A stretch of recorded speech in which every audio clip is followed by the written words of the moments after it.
Bon, est-ce que vous avez aimé l'école? Moi, pas du tout. Me demandez pas pourquoi, j'étais roux. Mon meilleur ami, c'était un peu le harcèlement. Ah, vous avez des madeleines de Proust? Moi, j'ai des mandales de Proust. We are different. Mais vous savez ce qui aurait rendu ma scolarité meilleure? Un objectif clair, bien sûr. Le brevet? Pff, vraiment? Le bac? Il sert à rien, et on le savait déjà. Même Parcoursup, APB, ou je ne sais quel nom il lui donne maintenant, c'était du foutage de gueule. Et ça n'a pas changé. De toute façon, c'est tellement la crise de l'emploi que même les ministres galèrent à en trouver un stable. Mais ne vous inquiétez pas. Comme d'habitude, j'ai déniché pour vous la solution afin que votre scolarité soit une réussite et que vous deveniez enfin un adulte accompli. Vous savez, ce bon vieux rêve de vos parents, c'est-à-dire l'opposé de ce que vous êtes devenu. Regardez-moi cette merde qui clique sur des miniatures d'animés. Ridicule. La solution, c'est ce guide japonais. Non, l'autre guide japonais. Voilà, il nous apprend que pour devenir un bon adulte responsable et à la hauteur des défis qui l'attendent, il y a une solution évidente. Comment n'y avais-je pas pensé plus tôt? Remplacer le brevet par un bon meurtre des familles. Ah bah les États-Unis l'ont bien compris, ils s'entraînent dès le plus jeune âge. Bon, c'est un sujet difficile et c'est juste honteux. Non, il pourra attendre un minimum que je les supervise, parce que là, c'est du travail bâclé, quoi. Mais quelque part, ils ont grandi quand même, hein. Ils vont en tôle comme des grands. Ah, du coup, ne faites pas ça, les enfants. Attendez d'abord d'avoir appris à vous échapper de prison. Bref, des bonnes vibes, de l'assassinat et des gamins de 14 ans. Aujourd'hui, vous l'aurez compris, on parle d'Assassination Classroom.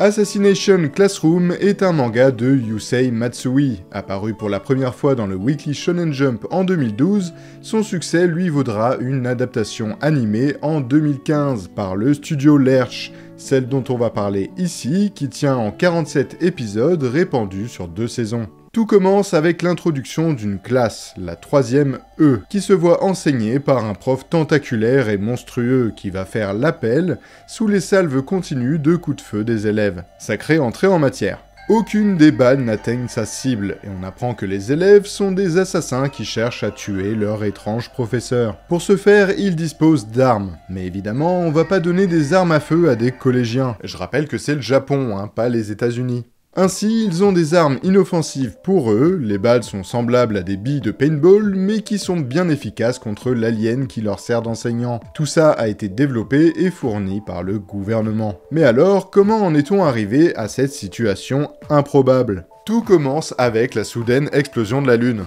Titre.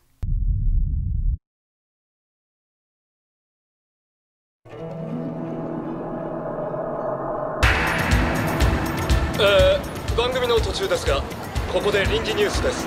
つい先ほど、月が7割方蒸発し、失われたとの情報が入りました。 Exploit revendiqué sans peine par notre cher Poulpe, qui a ensuite expliqué qu'il comptait faire subir le même sort à la Terre, mais qu'il leur laisserait un délai s'ils pouvaient pendant une année entière enseigner à une classe en tant que professeur. Ce que le gouvernement accepte pour plusieurs raisons. Déjà, pas trop le choix. Le type est monstrueusement puissant, c'est pas des paroles en l'air, et ils peuvent actuellement rien y faire. Deuxièmement, il a promis de ne faire de mal à aucun élève, donc c'est jouable. Troisièmement, ceux-ci ont le droit de tenter de le tuer, ce qui est une petite opportunité. Et enfin, ce délai leur permet de trouver un moyen de le tuer de leur côté, mais également de le surveiller et savoir où le trouver s'ils y parviennent. On le présente donc à la classe qui ne sait naturellement pas quoi penser de la situation, et dont les questions fusent. Questions qui seront toutes éteintes par la promesse d'une récompense à qui parviendra à le tuer, la somme de 10 milliards de yens, soit 57 400 000 € avec le taux de change actuel. Une somme tout à fait raisonnable, voire faible, quand on sait que c'est l'humanité entière qui est en jeu. Mais bon, à partir de ce montant, on te taxe même plus dans certains pays. Pratique. Voilà donc les débuts de l'étrange expérience que va vivre la classe de 3e E du collège Kunugi Gaoka. Je prends le temps de préciser que le nom du collège vient de Kunugi, soit chêne à dents de scie, peut-être parce qu'on y trouve beaucoup de glands. Maintenant, posons un peu le contexte de cette classe, car celle-ci est déjà particulière en soi. Le collège possède 2 bâtiments. Le principal, un grand bâtiment typique de ce qu'on peut attendre d'un bon collège au Japon, où toutes les classes ont leurs cours, un gymnase, une bibliothèque, etc. Et enfin, le bâtiment secondaire, sorte de vieille bâtisse en bois, nichée en haut de la montagne, difficile d'accès et qui accueille ce qu'on appelle la classe des épaves, la 3e E. Le proviseur du collège a une méthode bien particulière pour élever le niveau de ses élèves. Si tu as des mauvaises notes, un mauvais comportement ou que tu es basiquement un cancre, attends-toi à te retrouver en 3e E. Classe faite pour être discriminée, dénigrée, moquée et procurer à ceux qui ne s'y trouvent pas un sentiment de supériorité via les résultats scolaires et une peur de l'échec, ce qui signifierait se retrouver soi-même dans la classe des épaves. C'est basiquement l'ASTMG des Japonais. Cette fameuse classe donc commence à enchaîner les tentatives d'assassinat sur leur nouveau professeur. Toutes sont des échecs cuisants et pour cause la créature est beaucoup trop puissante. Elle se déplace à une vitesse monstrueusement élevée, à savoir Mach 20, et ses réflexes ainsi que sa réflexion semblent égaler cette vitesse. C'est un no-match complet. Les élèves vont donc devoir redoubler de stratégie pour arriver à leur fin. Et c'est Terasaka, petite brute de la classe, et ses 2 compères qui auront une idée. Lancer une attaque surprise par l'intermédiaire de leur camarade Nagisa pendant un cours. はい、それではお題に沿って短歌を作ってみましょう。ラスト7文字を触手なりけりで締めてください。 Bon alors, mon délire, c'est pas trop les tarentules ou qu'on me titille les rotules, je préférais plutôt qu'on m'encule avec minimum 6 tentacules, terminé. おお、もうできましたか、渚くん。Bon, excusez-moi, mais en même temps, c'est difficile comme exercice. Alors, vas-y, qu'est-ce qui rime avec tentacule, hein? La tentative était proche de faire mouche, mais le poulpe a survécu et il est très en colère. Il sortira de la classe à Mach 20 et reviendra quelques secondes plus tard avec les plaques des maisons de tous les élèves, leur faisant comprendre qu'il avait en effet promis qu'il ne leur ferait aucun mal, mais qu'il n'avait rien promis concernant leurs proches. Ce qui fait froid dans le dos. Mais le plus intéressant, c'est qu'il ne leur en veut absolument pas d'avoir tenté de le tuer. Il félicite même l'approche naturelle de Nagisa, mais condamne fermement la méthode de Terasaka, celle d'utiliser un camarade, le mettant en danger ou le sacrifiant carrément. Les élèves comprennent vite que l'étrange créature prend son rôle de professeur très à cœur. Il leur donne des cours tout à fait ordinaires déjà, mais surtout, il semble honnêtement tenir à ses élèves. Il met en avant leurs qualités même dans l'erreur, que ce soit pour un simple cours ou pour un assassinat sur sa personne. Ce qui le rend certes loufoque, en plus de sa personnalité excentrique, et sa tendance à rendre toutes les situations légères et absurdes, mais donne également une vraie profondeur au personnage. Les enfants vont inexorablement s'attacher à leur professeur, car s'il y a bien une chose qui semblera toujours vraie, c'est que, pour lui, il est leur professeur avant d'être leur cible. Après cet échec, les élèves décideront de le nommer Koro-sensei, d'après le terme japonais Koro-senai, qui signifie qu'on ne peut tuer, marquant d'autant plus l'ampleur phénoménale des capacités de survie du personnage. C'est très rapidement qu'une relation marquée sous le signe du respect se nouera entre les élèves et Koro-sensei. Nagisa en formulera d'ailleurs cette phrase. Phrase à l'ambivalence et à la profondeur folle qui peut nous accompagner tout au long de la série, mais qui donnera surtout le ton, on sait que cette histoire ne peut que mal finir.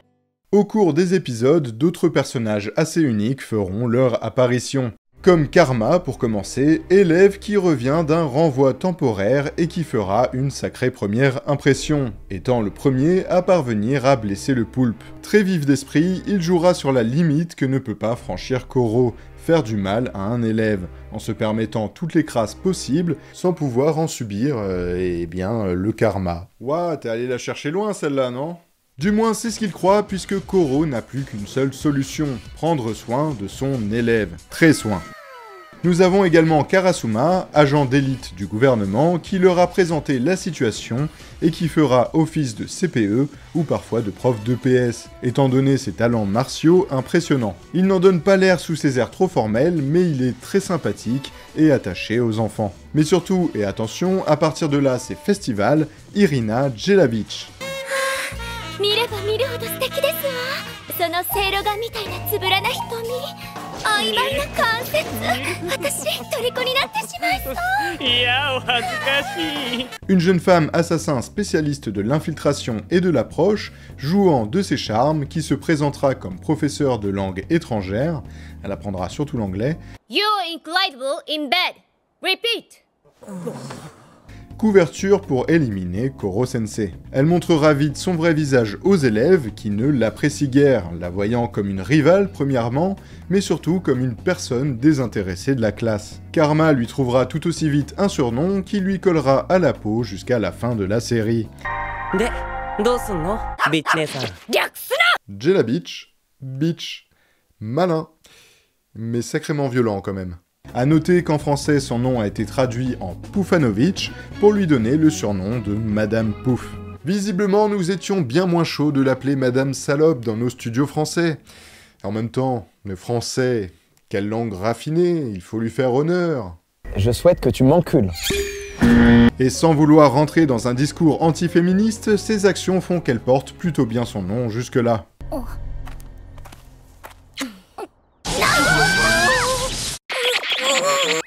Ah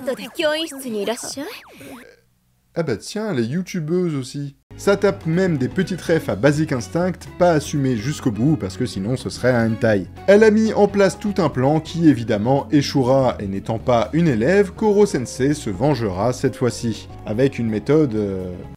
bien à lui.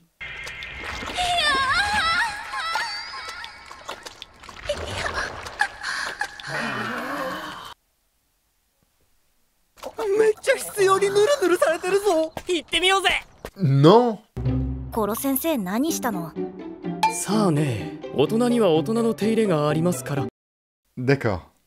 Bref, à travers les épisodes qui suivent, on verra Koro aider chaque élève à tendre vers son rêve en donnant de sa personne. Ce qui le rend bien sûr toujours plus attachant. Il s'assurera que les élèves comptent plus sur ce qu'ils peuvent s'apporter à eux-mêmes qu'à ce qu'ils peuvent attendre d'une potentielle récompense d'assassinat par exemple. Ce qui est intéressant, c'est le parallèle qu'il apporte entre l'assassinat et un cours. Il cherche à faire des élèves des assassins accomplis, puisque c'est l'épreuve ultime, réussir à le tuer. Mais il cherche tout autant à en faire des personnes accomplies, comprendre le monde qui les entoure, se comprendre soi-même, connaître le rôle que l'on veut jouer dans tout ça et y parvenir, voilà les réelles compétences qu'il veut offrir à ses élèves. Le parallèle entre les deux domaines nous accompagnera tout au long de la série. Les élèves verront les examens comme des cibles à abattre, mais c'est également le cas avec n'importe quel obstacle se présentant dans leur vie, il faut dire. Voilà, monsieur, je vous laisse sortir votre carte bleue afin de procéder au paiement. Ah, ça me met paiement refusé. En fait, tout va bien, tout nickel. À la bonne heure! Allez, salut! Merci d'être venu chez nous et au plaisir. C'est surtout une manière de dire que peu à peu, on est capable d'atteindre nos objectifs, et qu'il n'y a pas de chose telle qu'une classe des épaves. Koro-sensei prouve qu'il n'y a pas de mauvais élèves, uniquement des mauvais professeurs. Alors que les personnages s'attachent entre eux, c'est nous qui allons doucement nous attacher à chacun d'eux. Comme on a pu le voir dans le générique, chaque élève est présenté et nommé, et ce n'est pas pour rien. On va tous apprendre à les connaître, au moins un petit peu. Et c'est tant mieux puisque tous ont une personnalité qui leur est propre, des envies différentes, des relations entre eux qui le sont tout autant. C'est tout un petit monde qu'on va apprendre à découvrir et être ravis de voir évoluer. Bon, c'est tout de même Nagisa et Karma qu'on suivra le plus. Après tout, Nagisa se positionne en tant que narrateur de l'histoire. C'est aussi lui qui étudie le plus son professeur, notamment au travers du listing de ses points faibles, qui sont pas mal barrés, on va pas se mentir.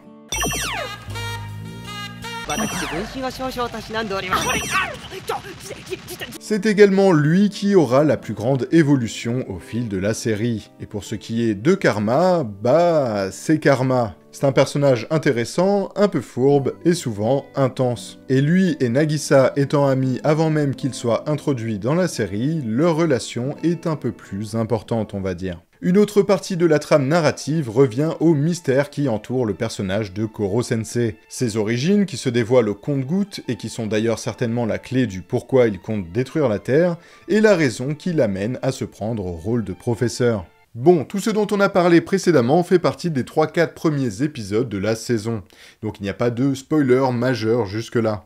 Si j'ai su vous donner envie de regarder la série, alors je vous encourage à le faire, vous passerez certainement un bon moment. Cependant, à partir de là, je pose une balise spoiler, parce que les choses s'emballent après ça. Et si vous n'avez pas vu Assassination Classroom, vous passerez à côté de quelque chose, donc quittez cette vidéo maintenant, quitte à revenir après. Vous voilà avertis. Les réels enjeux commencent avec l'apparition de nouveaux élèves, grosses guillemets, à commencer par la batterie d'artillerie autonome, une IA programmée pour analyser et éliminer Koro, que ce dernier améliorera et qui finira par trouver sa place au sein de la classe sous le nom de Ritsu. Elle fera une alliée conséquente puisqu'elle peut s'intégrer au téléphone de tout élève pour les accompagner et les aider par des analyses précises. Ensuite vient Itona, qui se dit le frère de Koro-sensei. Cela perturbera un temps la classe, et même Koro, mais ils n'ont en réalité aucun lien de parenté. Le rapprochement qu'il fait est biologique, puisqu'Itona s'est vu injecter des tentacules de la même nature que Koro-sensei. Il possède donc pas mal de ses forces, le rendant redoutable, mais il possède également toutes ses faiblesses, ce qui n'a pas échappé au professeur. A noter qu'il apparaît avec Shiro, se positionnant comme son mentor, dont on ne sait pas grand-chose jusque-là. Et enfin, l'apparition d'un nouveau professeur qui va tout changer et donner le ton de la saison 1, Takaoka.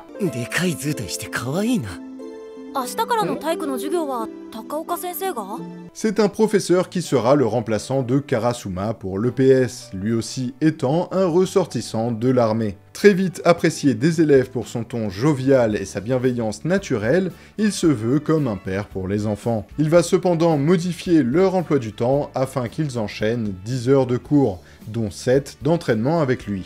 Ce contre quoi les enfants vont protester, bien évidemment, et c'est là qu'il révélera son vrai visage. En cognant purement et simplement les protestataires. Étant totalement contre, Karasuma et Koro-sensei ne pourront rien y faire, car il s'agit de la méthodologie de ce professeur. Ah ben oui, ben là on n'y peut rien. Oh merde! Oh c'est con ça! Ah ça? Ah mais non, mais c'est ma méthodologie! Ah non, mais si c'est sa méthodologie, on peut rien faire, hein. C'est comme ça. Mais enfin, mais c'est parfaitement illégal. Bon, et Madame Salope qui embrasse ses élèves de 14 ans, c'est légal peut-être? Ouais, ok, tu peux cogner. Alors si, il y a une chose qu'ils peuvent faire s'affronter les méthodologies. Karasuma peut donc choisir son meilleur élève et le faire affronter ce nouveau professeur. Bon, c'est littéralement envoyer un gamin de 14 ans contre un soldat d'élite de l'armée, autant dire que c'est pas gagné.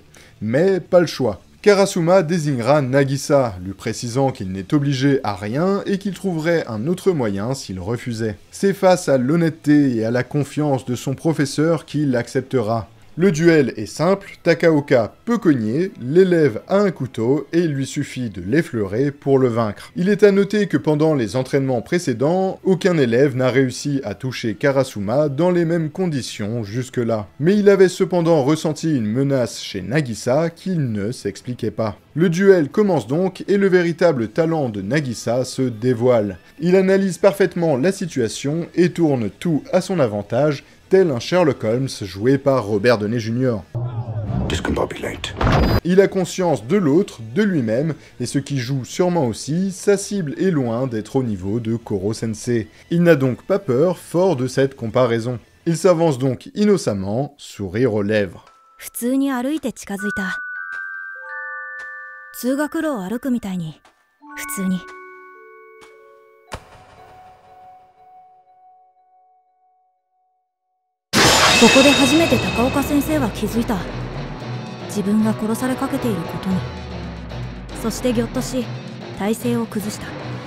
誰だって殺されかけたらギョッとする。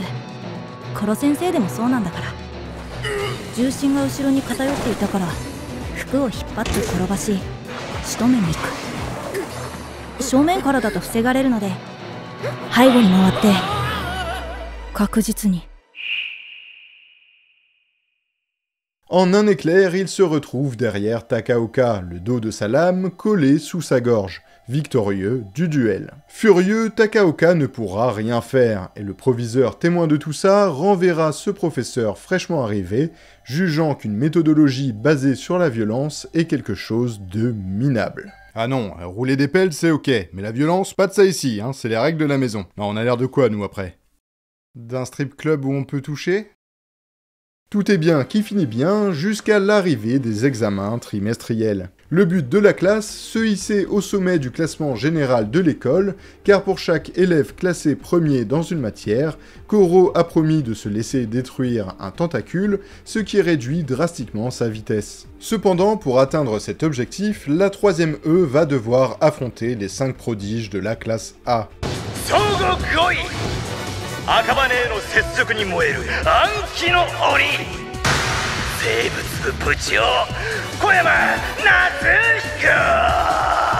Présentés comme des rockstars, malgré leur sale gueule pour la plupart, ils ont à leur tête Gakushu. C'est qui? C'est Gakushushu. C'est Gakushushu. T'as un vrai problème, toi. Hein.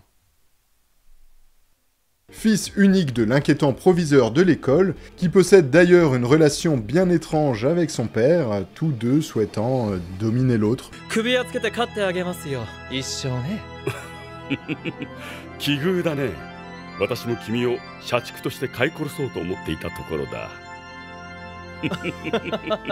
vais faire de toi ma petite chienne, papa. Je vais te sortir en laisse et je te dirai quand est-ce que tu peux chier. Tu peux toujours essayer, fils, mais c'est moi qui vais faire de toi ma pute. Et ton petit cul va faire le tapin dans toute l'école et me rapporter les bénéfices. J'ai toujours rêvé de m'acheter ce deuxième baby-foot pour le foyer. L'acquisition du premier me laisse un douloureux souvenir.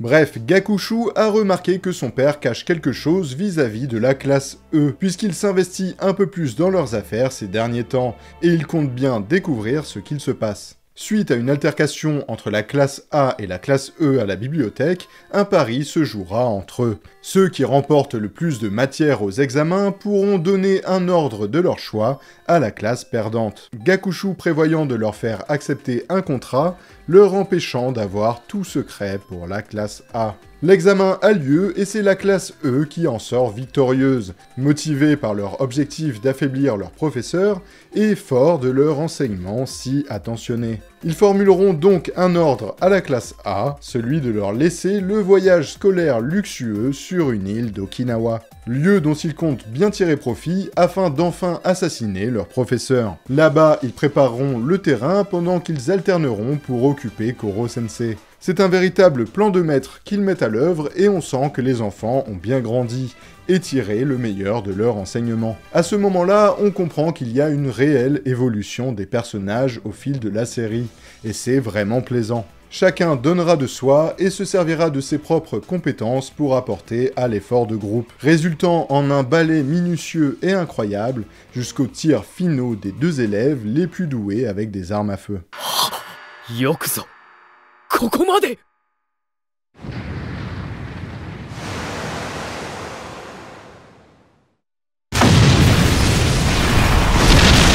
Tout semble s'être bien passé et on cherche Koro aux alentours. Cependant, celui-ci avait encore un dernier atout dans sa manche, l'armure suprême.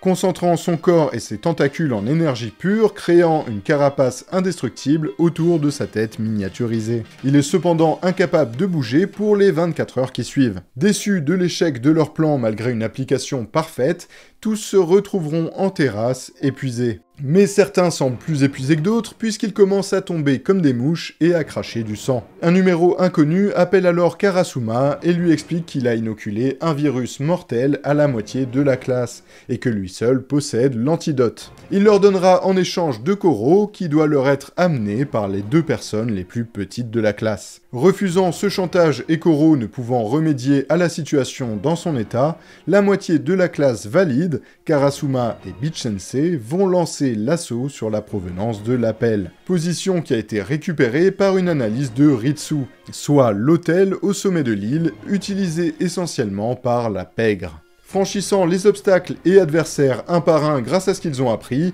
ils se retrouveront nez à nez avec l'instigateur de tout ça, à savoir Takaoka. Celui-ci les a en effet piégés pour pouvoir prendre sa revanche sur Nagisa. C'est l'heure du round 2. Cette fois, plus de règles et plus d'attaques surprises possibles. Takaoka prendra même un malin plaisir à faire exploser une bonne partie des antidotes afin que Nagisa comprenne qu'il ne peut plus sauver tous ses amis. Y compris Terasaka qui est infecté mais a fait mine de rien pour les accompagner jusque-là. Et que c'est bien la faute de celui qui se tient devant lui. Bref, il veut que Nagisa le haïsse. Se laissant emporter par ses envies de vengeance, Nagisa se rend compte qu'il veut bel et bien le tuer.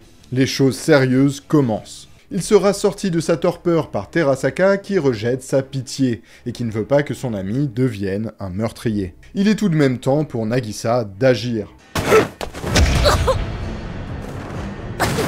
Il se fera alors rudoyer bien comme il faut, mais Nagisa a un nouvel atout dans sa manche qu'il compte bien faire subir à Takaoka. Il passera dans son mode super analyse habituel et lui infligera un PTSD de la bonne vieille guerre, ce qui le mettra à sa merci. Il achèvera son ancien professeur par sa gratitude et son sourire qui hantait déjà ce dernier depuis la dernière fois.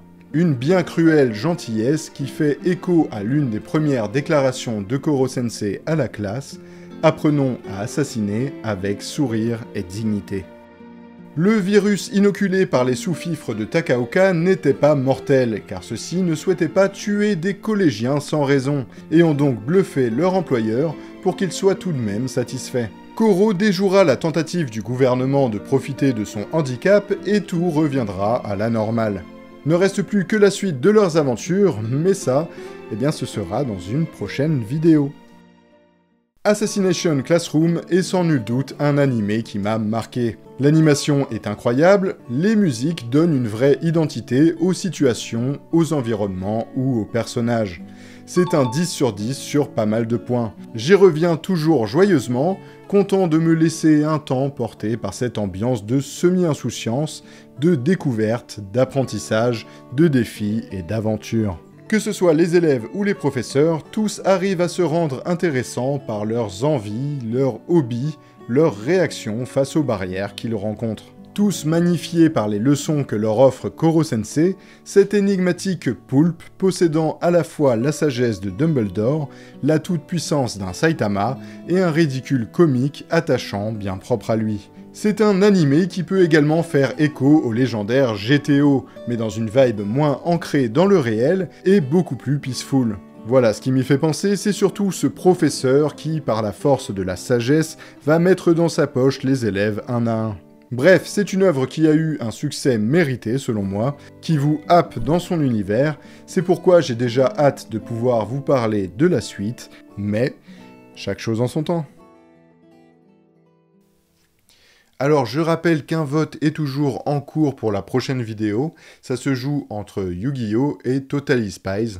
Voilà, donc votez en commentaire, n'hésitez pas également à liker cette vidéo si elle vous a plu, à vous abonner pour ne rien louper des suivantes, et moi je vous dis à la prochaine, ciao.